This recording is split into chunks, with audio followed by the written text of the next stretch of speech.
So I'm in the middle of my morning run, and it is a perfect time to talk about diversity. Now, I love this concept of the big ear of the bird watching community. This idea that to try to recognize as many kinds of birds as possible within a year. And for that, it's a kind of an owner system, and you are not actually required to take a photo or video recording or,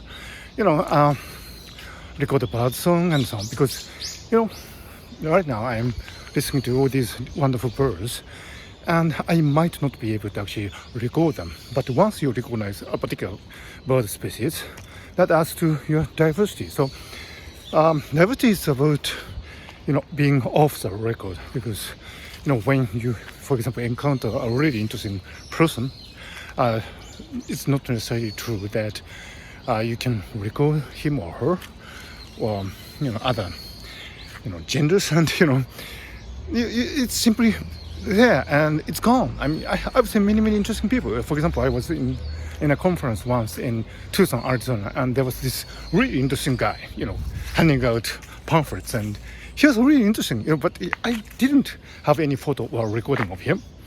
But he stands out as one of the most interesting, really unique persons that I've encountered in my life. So that's diversity for you. Diversity is always off the record, and it's the same everywhere. I think in Tokyo we encounter a lot of interesting people, but it's there and it's gone. And I suspect it's the case in every part of the world. Diversity is about experiencing something and not necessarily recording it or presenting it as an evidence. So the concept of big ear in the bird watching society is a really wonderful example of this celebration of diversity off the record.